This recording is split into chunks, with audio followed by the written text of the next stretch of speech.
America और India के दरमियान सी हॉक हेलीकॉप्टर्स की फरोख्त का मैदा तय पा गया है।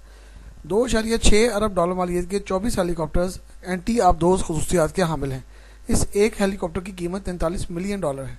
ये हेलीकॉप्टर 1984 से अमरीकी बहरिया के ज़ेर इस्तेमाल है। इसके अलावा ऑस्ट्रेलिया, ब्राज़ील, डेनमार्क, यूनान, इसराइल, जापान, जनूबी Korea, Saudi Arabia, Singapore, Taiwan, Spain, Thailand, तुर्की इसको इस्तेमाल कर रहे हैं। इंडिया को MH-60R मॉडल के हेलीकॉप्टर दिए जा रहे हैं। अमेरिका जो इंडियन जंगी जुनून का खूब साथ दे रहा है, अब हथियारों की फराहमी में भी पेश है। सी हॉक का मॉडल MH-60R अमरीकी बहरिया को 2006 में दिया गया था, जो जदीद आलात से लेस है। खुसूसन आबदोज शिकन खसूसियात को बढ़ाने के लिए इसमें जदीद AN/AS-47 रडार लगाए गए हैं, जो एक वक्त में कई टारगेट ट्रैक कर सकते हैं। खुसूसन आबदोजों को ट्रैक करने के लिए ये बहुत कारआमद है।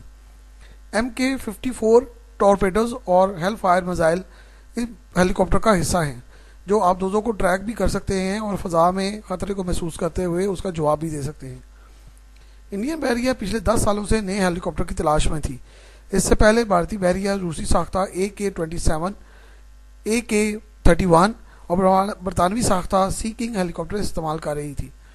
इंडियन बहरिया के पास आबदोजों को ट्रैक करने वाले हेलीकॉप्टर्स की बहुत कमी थी, और सी किंग जो इंडियन बहरिया में 1969 से खिदमत सर अंजाम दे रहे हैं, उन्हें आइंदा चंद सालों में फारग करने का प्रोग्राम बनाया गया है।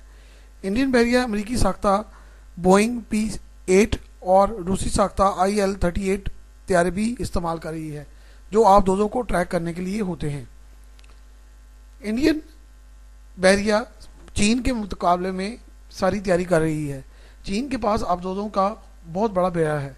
इस वक्त तकरीबन चीन के पास 68 आबदोजे हैं, जो इंडिया अपने लिए बहुत बड़ा ख़तरा महसूस करता है।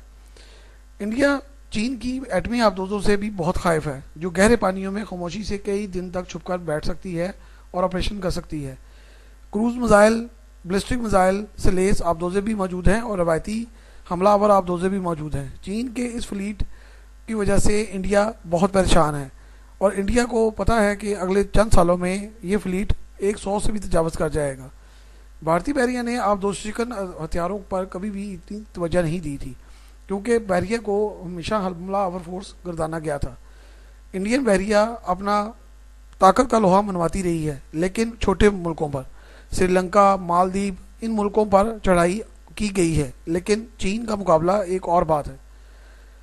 अब इस दफाई हिकमत अमली को अपनाने की ज़रूरत महसूस की गई है। इस वजह से इंडिया फौरी और तेज़ी से अपने दफाई फ्लीट को बढ़ा रहा है। पाकिस्तान भी अपनी आबदोजों के फ्लीट को बढ़ा रहा है। आइंदा 5 सालों में पाकिस्तान के पास भी 13 आबदोजें ऑपरेशन हो जाएंगी, जो इंडिया के लिए मज़ीद ख़तरे का सबब होंगी। बिलाल अहमद शेख,